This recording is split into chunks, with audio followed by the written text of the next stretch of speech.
Good morning students. जैसा मैंने आपको बताया था, आज का हमारा टॉपिक है एस्पेक्ट्स ऑफ इम्यूनिटी।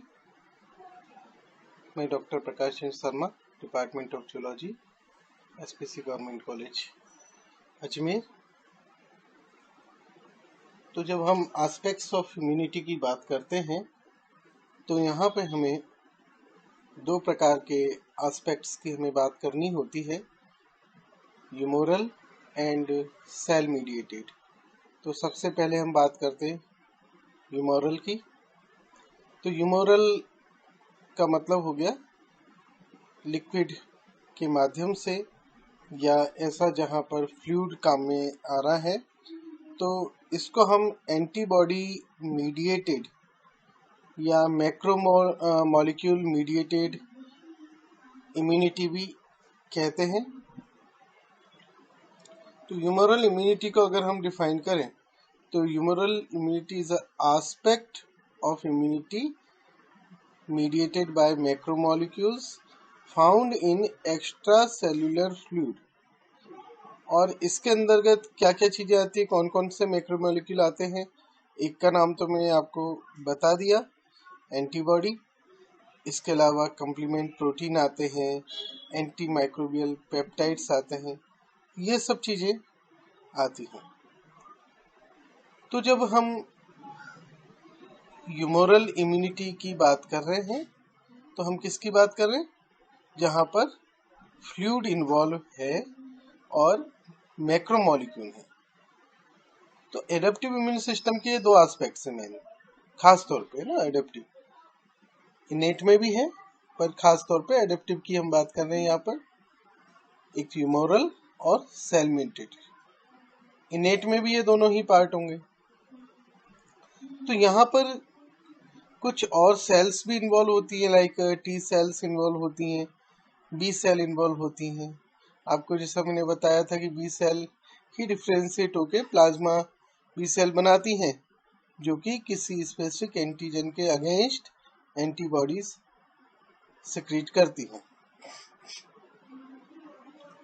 तो ह्यूमरल जो इम्यून सिस्टम है किसके अगेंस्ट डील करता है, कि किसी पैथोजन के प्रति जो स्पेसिफिक कोई एंटीजन है, किसी पैथोजन में जो स्पेसिफिक एंटीजन है उसके प्रति एंटीबॉडी निर्माण होना। और आप समझ ही रहे होंगे कि जो एंटीजन है वो फ्रीली सर्कुलेट हो रहा है या सेल के आउटसाइड में होगा, सेल के इनसाइड में नहीं होगा। तो ये जो एंटीबॉडीज उसके अगेंस्ट बन रही है वो उस एंटीजन के साथ में जुड़ेंगी। तो एंटीबॉडी प्रोड्यूस कौन कर रहा है, B cells, B plasma sales.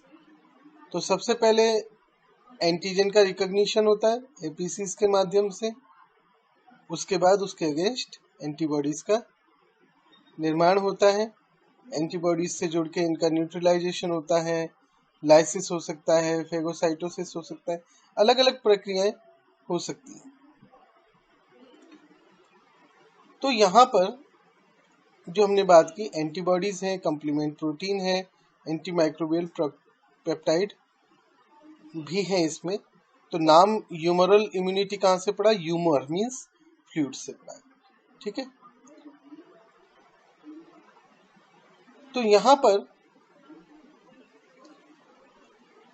जो सेल्स इन्वॉल्व हैं या जो प्रोसेसेस इन्वॉल्व हैं, सेल्स अब हम बात नहीं करें, प्रोसेसेस की बात करें, तो टी सेल जिसकी हमने बात करी थी, उन टी हेल्पर सेल्स का एक्टिवेशन, साइटोकाइंस का प्रोडक्शन, इसके अलावा बी सेल्स में हम बात करें तो वहां germinal centre formation, isotype switching, ये सारी चीजें, इसके साथ साथ affinity maturation and memory cell generation, ये सारी स्टेप्स भी इसके अंतर्गत हम रेफर करते हैं।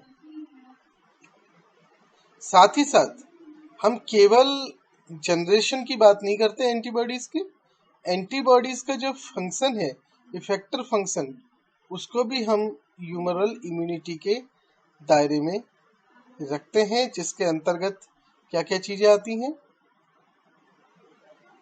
पैथोजन का या टॉक्सिन्स का जो कि बॉडी में पहुंच रहे हैं उनका न्यूट्रलाइजेशन, कंप्लीमेंट सिस्टम का एक्टिवेशन,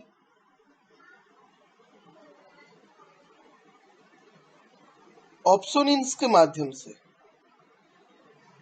फेगोसाइटोसिस की प्रोसेस का प्रमोशन करना जिसको हम ऑप्सोनाइजेशन कहते हैं, और पैथोजन का एलिमिनेशन। ये सारी स्टेप्स, ये सारी चीजें ह्यूमरल इम्यूनिटी के एस्पेक्ट में आती हैं। आप याद रखिए, इनेट और एक्वायर्ड या एडेप्टिव की हमने बात करी थी, वो टाइप्स हैं, और ह्यूमरल और सेल मीडिएटेड की जो हम बात कर रहे हैं वो एस्पेक्ट्स है। कई बार बच्चे इनमें थोड़ा सा कंफ्यूज हो जाते हैं, थोड़ा इसमें गलती कर देते हैं, तो ये गलती आपको नहीं करना है। इसके अलावा याद रखिए कि इस एस्पेक्ट के अंदर जो सबसे बड़ी चीज है, क्योंकि हम कह रहे हैं इसको एंटीबॉडी मीडिएटेड, तो जो एंटीबॉडी है ये बेसिकली क्या है, इम्यूनोग्लोबुलिन है, ये ग्लाइकोप्रोटीन है जो कि इम्यूनोग्लोबुलिन सुपर फैमिली से बिलोंग करती हैं, और फंक्शन के आधार पर इनका नाम हम एंटीबॉडी कहते हैं। तो केमिकल नेचर से ये क्या है, इम्यूनोग्लोबुलिन सुपर फैमिली की ग्लाइकोप्रोटीन है, और फंक्शनल नेम इनका क्या है, एंटीबॉडी। याद रखिएगा, वाई शेप की जनरली हमें देखने को मिलती है, वाई शेप की ग्लोबुलर प्रोटीन से 5 प्रकार की आपको ये एंटीबॉडीज देखने को मिलेंगी, IgA, IgD, IgE, IgG, IgM। इनके बारे में हम आगे के चैप्टर्स में डिटेल में देखेंगे। इनकी अलग अलग अपनी बायोलॉजिकल प्रॉपर्टीज होती हैं, और अलग अलग टाइप के एंटीजन के प्रति डील करने के लिए ये बनती हैं। अलग अलग तरीके का इनका रिस्पॉन्स देखने को मिल सकता है। इसके अलावा जो कंप्लीमेंट सिस्टम की हम बात कर रहे हैं वो एक्चुअली एक बायोलॉजिकल कास्केड होता है जो कि इनेट इम्यूनिटी का पार्ट है। मैंने आपको बताया था अभी कि innate as well as adaptive दोनों के अंदर ह्यूमरल होता है। अभी हम बेसिकली यहाँ पर आगे जो डिटेल में देखेंगे एंटीबॉडीज वगैरह वो सब एडेप्टिव का पार्ट है, लेकिन इनेट के पार्ट की बात करें तो कंप्लीमेंट जो प्रोटीन है वो इनेट इम्यूनिटी का पार्ट है। तो कंप्लीमेंट सिस्टम जो होता है वो एक बायोलॉजिकल कास्केड है, और यहाँ पर कई सारी छोटी छोटी ब्लड प्लाज्मा प्रोटीन होती हैं जो एक साथ वर्क करती हैं, और उस आधार पे जो टारगेट सेल होती है उसकी प्लाज्मा मेम्ब्रेन को रप्चर कर देती हैं, डिसरप्ट कर देती हैं, और इसके कारण जो भी पैथोजन है उसका साइटोलाइसिस हो जाता है। कंप्लीमेंट सिस्टम के अंदर करीब 35 सॉल्युबल और सेल बाउंड प्रोटीन होती हैं, जिनमें से 12 प्रोटीन जो हैं वो डायरेक्टली इन्वॉल्व होती हैं। तो इस सिस्टम के एक्टिवेशन से, कंप्लीमेंट सिस्टम के एक्टिवेशन से cytolysis, chemotaxis, opsonisation, immune clearance, inflammation, phagocytosis, ऐसी एक्टिविटी देखने को मिलती हैं। तो ये सब चीजें ह्यूमरल इम्यूनिटी का पार्ट है। नेक्स्ट जो एस्पेक्ट है that is called cell mediated immunity. जैसे नाम से जाहिर है इस एस्पेक्ट के अंदर सेल्स इन्वॉल्व है, सीधे सीधे सेल्स का रोल है। यहाँ कोई भी फ्लूइड में कोई प्रोटीन नहीं जा रही है, यह सीधे सेल का रिस्पॉन्स है। तो सेल मीडिएटेड इम्यूनिटी है वो एक इम्यून रिस्पॉन्स है जो कि किसी प्रकार से एंटीबॉडीज, कंप्लीमेंट और जो एंटी माइक्रोबियल पेप्टाइड्स है, इस तरह की चीज़ों का उसमें इन्वॉल्वमेंट नहीं होता है। तो फिर इसमें क्या इन्वॉल्व होगा, जैसे कि आपको बताया इसके अंदर सेल्स इन्वॉल्व हैं। तो यहाँ कई प्रकार की सेल्स इन्वॉल्व हैं, जैसे टी सेल, जिसको हम टी सेल इम्यूनिटी कह सकते हैं, टी सेल या टी सेल मीडिएटेड इम्यूनिटी भी कह सकते हैं। यहाँ पर antigen specific cytotoxic T cells का एक्टिवेशन होता है, जो उस सेल से जिसके ऊपर एंटीजन नजर आ रहा है वहां पर वो एपोप्टोसिस यानी कि सेल डेथ को इंड्यूस कर सकती है।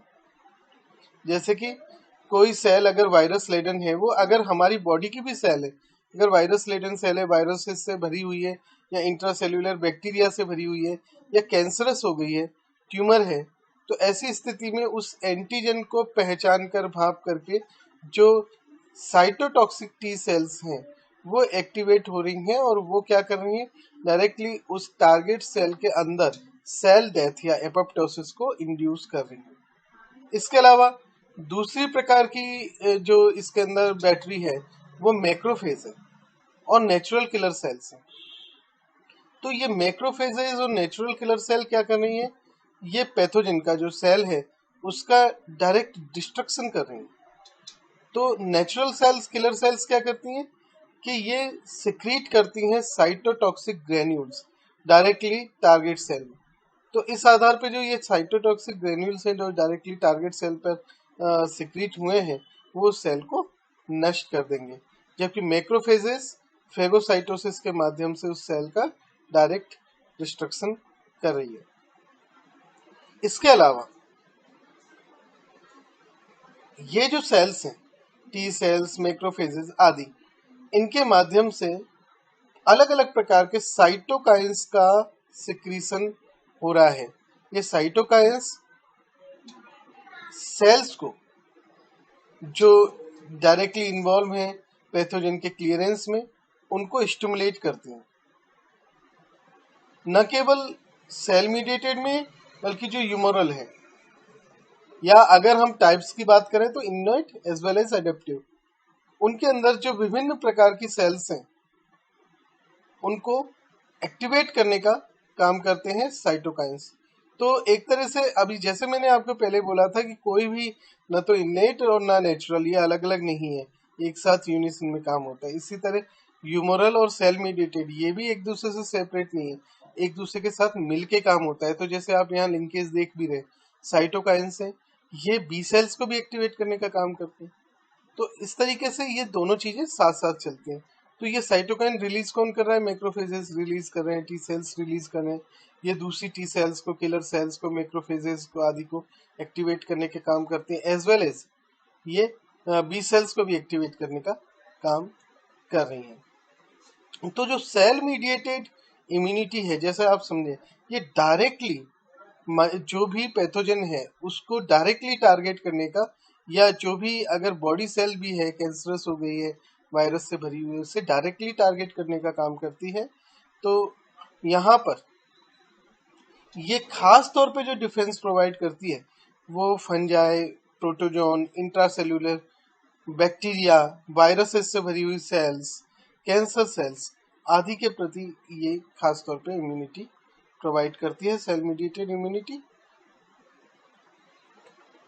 तो ये हमने यहाँ पर दोनों एस्पेक्ट्स के बारे में जाना कि क्या सेल मीडिएटेड और ह्यूमोरल इम्यूनिटी के एस्पेक्ट्स हैं। अगले टर्न पर हम एंटीजन के बारे में जानेंगे, एंटीजन क्या होते हैं, एंटीजेनिसिटी क्या होती है, हेप्टेंस किन्हें कहते हैं, एडजुवेंट्स किन्हें कहते हैं, ये सारी चीज़ें हम नेक्स्ट टर्न पर देखेंगे। धन्यवाद।